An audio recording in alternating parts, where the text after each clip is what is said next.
Friends, आप सब students का लक्ष्य होता है कि यूपीएससी का जो सिविल सर्विसेज का एग्जाम है, इसके थ्रू आप आईएएस आईपीएस इस तरह के जो पद होते हैं यहाँ तक पहुंच सके।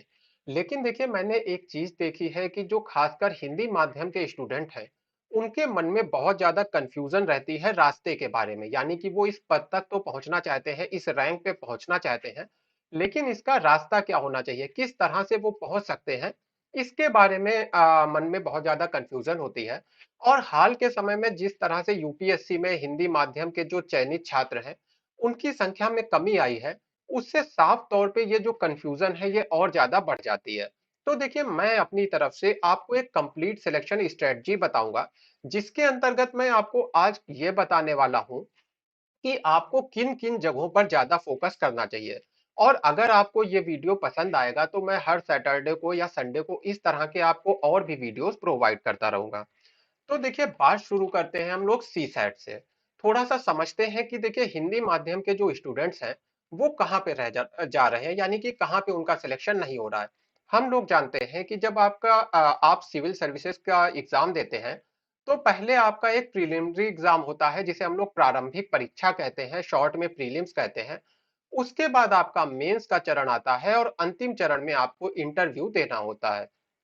तो देखिए, अधिकतर जो स्टूडेंट्स हैं, वो इस प्रारंभिक चरण को पास नहीं कर पा रहे हैं। प्रारंभिक चरण में या प्रारंभिक परीक्षा में दो भाग हैं। एक आपका जनरल स्टडीज का पेपर होता है और दूसरा आपका सी सैट का एग्जाम होता है। अधिकतर देखिए, जो स्टूडेंट्स हैं वो सी सैट में भी रह जा रहे हैं, यानी कि सी सैट का एग्जाम क्वालिफाई नहीं कर पा रहे हैं। इस बात को समझते हैं। और अगर अभी अभी आपने सिविल सर्विसेज की तैयारी स्टार्ट की है, तो ये बात आपके लिए जानना बहुत ज्यादा महत्वपूर्ण है। देखिए, वर्ष 2008 की अगर बात करें, तो जो कुल परीक्षार्थी परीक्षा में सफल हुए थे, यानी कि प्रारंभिक परीक्षा में ऐसे अभ्यर्थी जो सफल हो गए थे, उनकी संख्या थी 11,279।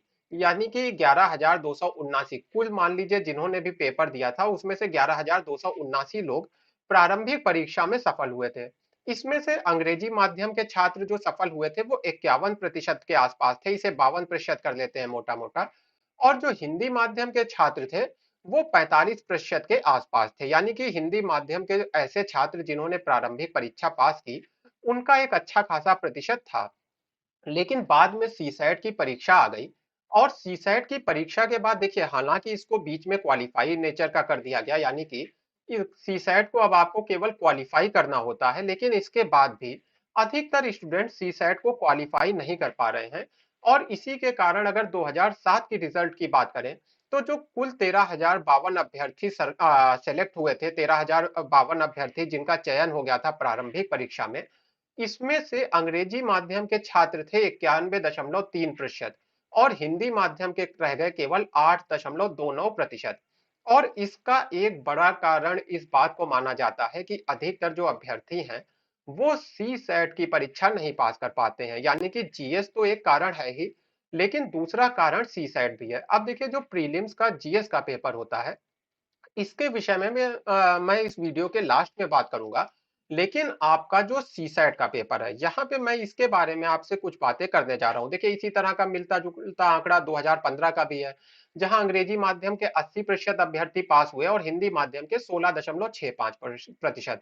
यानी कि अगर कुल 100 लोगों ने प्रीलिम्स पास किया, तो उसमें अंग्रेजी के माध्यम के लगभग 81 स्टूडेंट थे और हिंदी माध्यम के लगभग लगभग 17 स्टूडेंट केवल थे।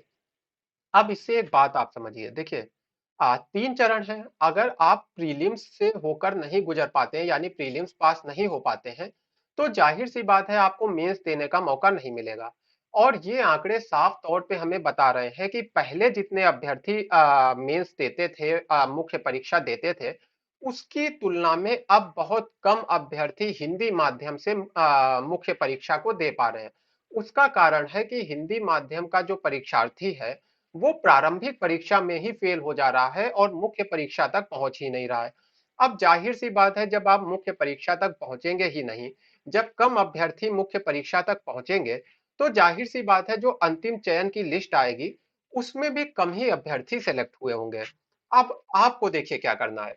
अगर मैं ठीक इस समय आपसे एक क्वेश्चन पूछूं, अभी इस समय आपको जवाब देना है कि अगर अभी आपके सामने सीसैट का एक पेपर रख दिया जाए, तो क्या आप तैयार हैं कि आप इसको पास कर लेंगे, आप इसको क्वालिफाई कर लेंगे, क्योंकि ये क्वालिफाइंग नेचर का है। अगर आपका जवाब है हाँ, तो आप एकदम सही स्थिति में हैं। लेकिन अगर आपका जवाब है ना, तो मैं आपसे दूसरा क्वेश्चन करता हूं कि इस पेपर को पास करने के लिए जो आप तैयारी करने वाले हैं उसकी टाइमलाइन क्या है, कितने समय में आप इसकी तैयारी कर लेंगे। अब देखिए दो तरह के स्टूडेंट्स होंगे, एक जो अभी अपनी टाइमलाइन सेट करेंगे 3 मंथ 4 मंथ, और दूसरे होंगे जो कहेंगे कि जब हमारा प्रीलिम्स पास में होगा तब हम इसकी तैयारी करेंगे। मेरे हिसाब से ज्यादा सफलता के चांसेस उन स्टूडेंट्स के रहेंगे जो ये अभी से 3 मंथ और 4 मंथ की अभी ठीक अभी से आगे आने वाले 3 4 महीनों में इसकी तैयारी की स्ट्रेटजी तैयार कर लेंगे। उसका देखिए कारण है, अगर इतने सारे अभ्यर्थी सीसैट में फेल हो रहे हैं, बड़ी संख्या में अगर जो अभ्यर्थी हैं हिंदी माध्यम के वो सीसैट नहीं निकाल पा रहे हैं, तो निश्चित रूप से इसके पीछे कोई बड़ा कारण है। और अगर आप इस कारण को फाइंड आउट नहीं करेंगे ठीक समय पे और इस जो ये कमी है उसको दूर नहीं करेंगे, तो आप भी उन्हीं लोगों की लिस्ट में आ जाएंगे जो फेल हो रहे हैं, या फिर अगर आप इस बार फेल हुए हैं तो निश्चित रूप से आप अगली बार भी फेल हो जाएंगे। तो अभी से देखिए बहुत ज्यादा समय नहीं मांगती हैं ये चीजें। अभी से आप लोग अगर रोज का अगर 45 मिनट भी देंगे, तो ये 45 मिनट करते करते, और पूरे वीक मत दीजिए, वीक के केवल 3 डेज भी अगर आप देंगे, तो आप इस स्थिति में आ जाएंगे कि जब अगली बार आपसे क्वेश्चन होगा कि क्या आप अभी ठीक इस समय सीसेट क्वालिफाई कर सकते हैं, तो आपका आंसर होगा यस। यानी कि आपने एक बाधा तो पार कर ली है। तो इस काम को आज पर रखिए, कल पर मत टालिए, ये मेरा पहला आपको एक सजेशन है। देखिए दूसरी बात करते हैं, अच्छा मान लीजिए आपने प्रीलिम्स पास कर लिया, हालांकि अभी हम लोग जीएस के पेपर की भी बात करेंगे, लेकिन मान लेते हैं आपने प्रीलिम्स पास कर लिया है। अब आपके सामने दूसरी बाधा क्या है, एक बड़ी बाधा, वो है लैंग्वेज पेपर जो कंपलसरी है, जिसको आप छोड़ नहीं सकते, जिसको आपको क्वालिफाई करना ही होगा। लैंग्वेज पेपर में देखिए, अब अगर आप हिंदी माध्यम से हैं तो अंग्रेजी का तो आपको प्रश्न पत्र सॉल्व करना ही है, साथ ही दूसरी भाषा निश्चित रूप से आपकी हिंदी होगी। अब हो क्या रहा है कि बड़ी संख्या में, जैसे अगर 2010 की बात करें तो लगभग लगभग 11%, 10.6% कैंडिडेट जो हैं, लगभग लगभग कर लेते हैं 11% कैंडिडेट फेल हो गए लैंग्वेज के पेपर में। यानी कि आप मेहनत करके गए और मेंस का एग्जाम देने के लिए, और 100 में से 10 लोग ऐसे हैं जो इस लैंग्वेज पेपर को पास नहीं कर पाए, इसकी वजह से उनकी कॉपी ही आगे चेक नहीं हो सकी। अब देखिए ये निश्चित रूप से आपके लिए एक बहुत बुरी स्थिति है। जब आप मेंस देते हैं तो उसके क्या मार्क्स आए उसके हिसाब से आपकी एक स्ट्रेटजी बनती है, लेकिन अगर आप ये लैंग्वेज पेपर में फेल कर जाते हैं तो आपका कॉन्फिडेंस भी गिरेगा। दूसरा, आपका जो एक बहुत बड़ा चांस था सिलेक्शन का, वो आपके हाथ से निकल जाएगा। तो देखिए आपको करना क्या होगा लैंग्वेज पेपर में, सबसे बड़ी बात है हिंदी माध्यम के स्टूडेंट के लिए इंग्लिश की तैयारी। इंग्लिश की देखिए तैयारी कर लीजिए, ये भी कोई बहुत बड़ी बात नहीं है। आपको रोज जो है 40 मिनट से 45 मिनट देना होगा, लेकिन यहाँ पे रेगुलर दीजिए, यानी कि वीक के कम से कम 6 डेज आप 45 मिनट इंग्लिश को जरूर दीजिए। अगर आप खुद से नहीं कर पा रहे हैं तो किसी की हेल्प ले सकते हैं। आपके आसपास ऐसे बहुत सारे लोग होंगे, क्योंकि अगर आप जनरल इंग्लिश का एग्जाम क्वेश्चन पेपर देखेंगे लैंग्वेज का पेपर, तो वो बहुत ही इजी आता है। आपके आसपास में कोई भी ऐसा टीचर जो 10th या 12th की कोचिंग पढ़ाता है, वो भी सफिशियंट है इस पेपर की आपको तैयारी कराने के लिए। तो कोई बड़ा इशू नहीं है, लेकिन ये चीज भी आपसे मेहनत या एफर्ट मांगती है। और देखिए एफर्ट की एक खास बात होती है कि उसको जब हम कल पे टाल देते हैं, यानी कि जब हम मेंस तक पहुंच जाएंगे तब तैयारी करेंगे, तो निश्चित रूप से हम अपनी असफलता का रास्ता खोल लेते हैं। अगर आपको मेंस तक पहुंचना ही है, तो आप उस समय के लिए इसको क्यों रखते हैं। देखिए तब क्या होगा, आपके पास बहुत सारे अन्य काम होंगे, रिवीजन का काम होगा, आपको अपनी समझ को गहरा करना होगा। उस समय इंग्लिश पे आप अपना समय खराब क्यों करेंगे, इसको आप अभी से तैयार करके रखिए, जिससे कि जैसे ही आप मेंस में पहुंचे, आपके इंग्लिश और हिंदी यानी कि जो लैंग्वेज के पेपर हैं इसके विषय में आपको कोई भी चिंता ना हो।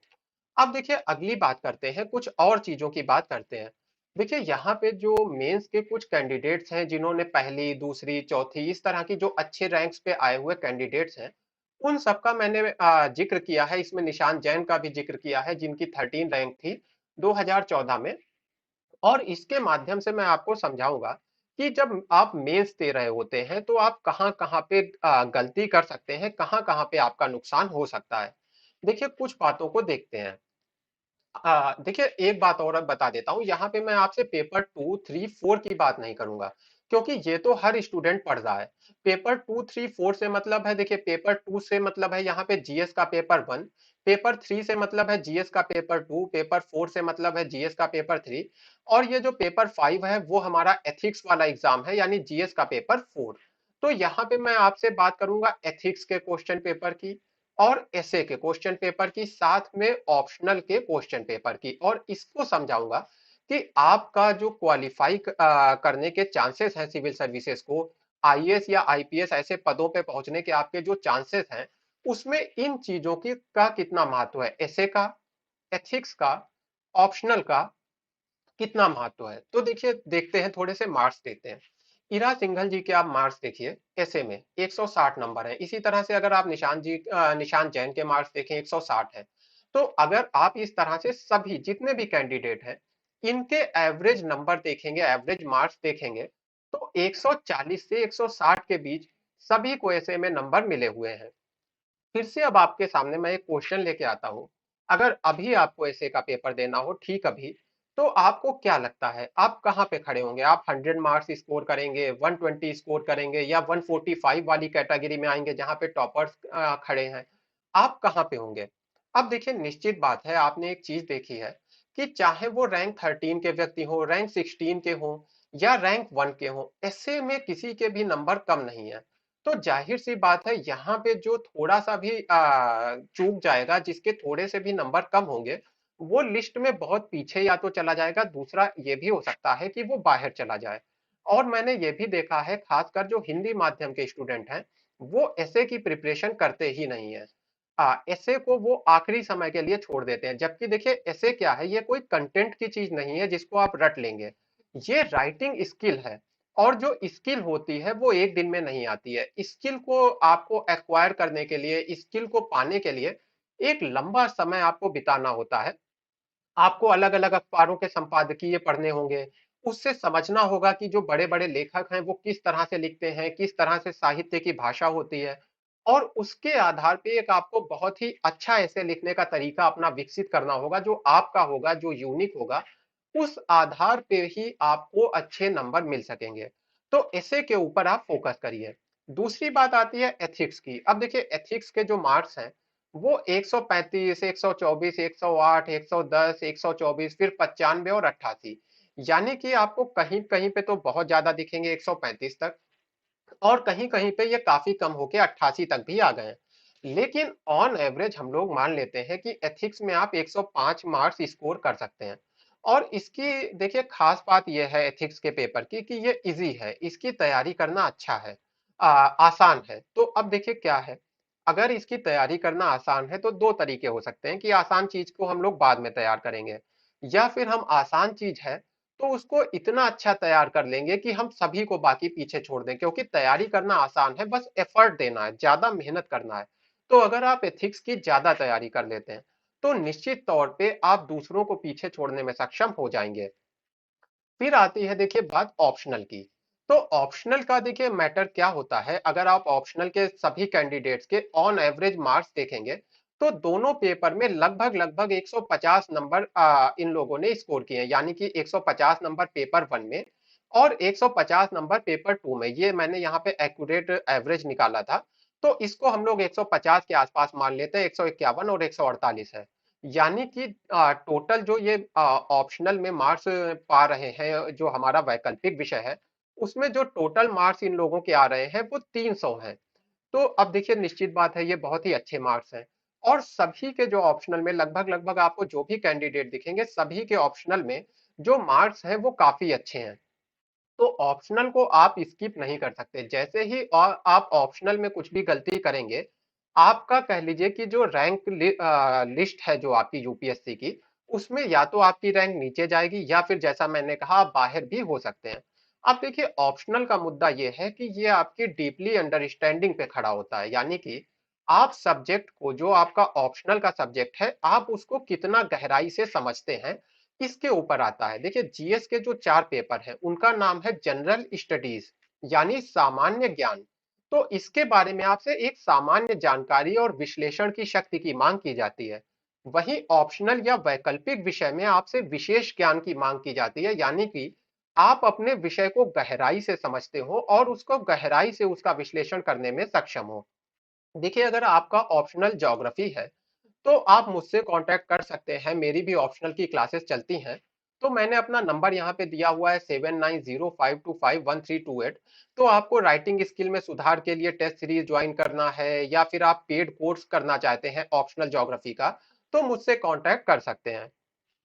देखिए, एक आखिरी बात यहाँ पे मैं ये कहूंगा कि वो काम करिए जिस चीज की आवश्यकता है, यानी कि आप प्रिपरेशन को उस तरीके से बनाइए जिसकी आवश्यकता है। ऐसा नहीं है आप ऐसे में बोर हो जाते हैं या एथिक्स में बोर हो जाते हैं या ऑप्शनल में बोर हो जाते हैं, तो इनको समय ना दें क्योंकि इसकी आवश्यकता है।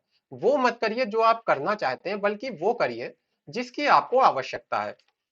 अंतिम रूप से देखिए, बात करूंगा जनरल स्टडीज का जो प्रीलिम्स का पेपर होता है, यानी कि हम लोगों ने शुरू में ही देखा था कि प्रीलिम्स के दो भाग हैं, जीएस और सी सेट। तो यहाँ पे मैं आपसे बात करने जा रहा हूँ जनरल स्टडीज के पेपर की। देखिए, कई सारे स्टूडेंट्स जो हैं आप लोगों में से, वो काफी निराश हैं, वो इस तरह की बातें करते हैं कि सर मेरा कभी नहीं होगा। तो देखिए, मैं आपको एक बात बता रहा हूँ, आपको इससे थोड़ी देर के लिए जब मैं आपको मोटिवेट करूंगा अच्छा लग सकता है, लेकिन एक्चुअल में आपका सिलेक्शन कैसे होगा? जब भी कोई युद्ध होता है किसी भी देश ने जिसने युद्ध लड़े हैं, तो क्या होता है जब वो देश हार जाता है, तो वो अपनी हार की एनालिसिस निश्चित रूप से करता है कि वो हारा तो क्यों हारा, और उस आधार पे ही उसकी नई रणनीति तैयार होती है, और ये हर चीज में लागू होता है। और जो देश जीत गया है वो भी एनालिसिस करता है, ऐसा नहीं है। जो देश अगर एनालिसिस नहीं करेगा अपनी जीत की, तो अगली बार निश्चित रूप से वो हार जाएगा। तो यहाँ पर भी यही बात है। देखिए, आप जो आपकी इमोशंस हैं उनको कुछ देर के लिए साइड में रखिए। इमोशंस की अपनी एक स्थान है, लेकिन अभी जो भावनाएं हैं उनकी जरूरत नहीं है। अभी आप देखिए क्या करिए, तीन तरीके से अपने जनरल स्टडीज के पेपर का, जो प्रीलिम्स का जनरल स्टडीज का पेपर है, इसको तीन तरीके से एनालाइज करिए। पहला तरीका है सब्जेक्ट बेस्ड एनालिसिस, यानी कि आप ये देखिए कि जैसे करंट अफेयर हो गया, आपका ज्योग्राफी हो गया, पॉलिटिकल साइंस हो गया, इकोनॉमी हो गया, हिस्ट्री हो गया। तो इनमें आप देखिए कि अलग अलग चीजों के आप कितने क्वेश्चन सही करने में सक्षम रहे। इससे पहली बात पता चलेगी कि आपका हो सकता है हिस्ट्री का पोर्शन वीक हो या इकोनॉमी का पोर्शन वीक हो। तो वहीं पर पूरा फोकस करिए, पहली चीज हो गई। तो आपने सब्जेक्ट के बारे में पता लगा लिया। दूसरा स्तर आता है, वो थोड़ा और गहन स्तर हो जाएगा, वो है क्वेश्चन के ऊपर आधारित एनालिसिस।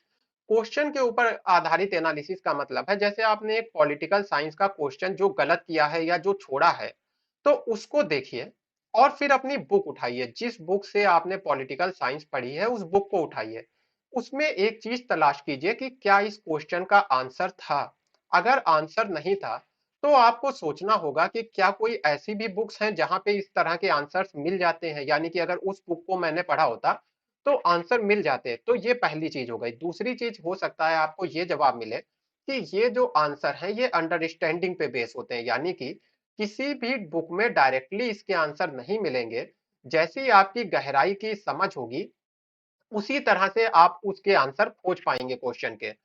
तो अब आपको दूसरी चीज पता चल गई कि आपको अंडरस्टैंडिंग के ऊपर अपने काम करना है। तो इस तरह से क्वेश्चंस को देखिए, हो सकता है कि कोई क्वेश्चन एकदम साफ तौर पे बुक में दिया हो, लेकिन आम तौर पर आप बुक के उस पार्ट को इतना महत्वपूर्ण ही नहीं समझते हो कि आप उसे पढ़ते हो, और इस चक्कर में आपके वो क्वेश्चंस छूट रहे हो। तो कम से कम अगली बार वो क्वेश्चन ना छूटे। तो क्वेश्चन बेस्ड एनालिसिस करिए।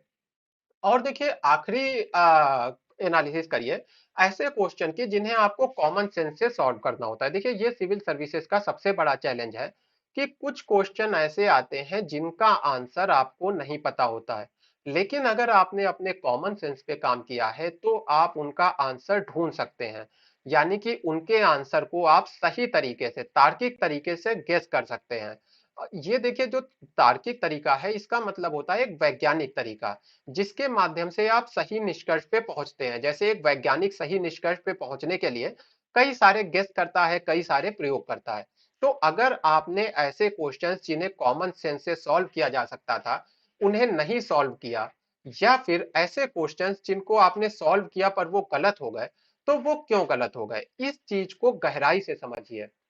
और जब आप इस चीज को समझ जाते हैं, तो ये सोचिए कि अगली बार आप इन गलतियों से कैसे बच सकते हैं। और इन कामों को, जैसा कि मैंने कहा, अंतिम रूप से फिर से कहूंगा, अगर आप सोच रहे हैं कि अगले महीने से या जब प्रीलिम्स के 3 महीने बचेंगे तब आप करने वाले हैं, तो नजर में, मेरी राय में आप फिर से एक बार गलत ट्रैक पे जा रहे हैं। अगर आपको करना है तो आप इस काम के लिए ज्यादा नहीं, आप अब अपने दिन के 30 मिनट निकाल लीजिए और वीक के 6 डेज यानी कि हफ्ते के 6 दिन आप इस काम को कर लीजिए। तो देखिए ये 6 दिन और 30 मिनट मिलके एक हफ्ते में 180 मिनट हो जाएंगे, यानी कि 3 घंटे। तो महीने के आपके कितने हो गए जाके, 12 घंटे।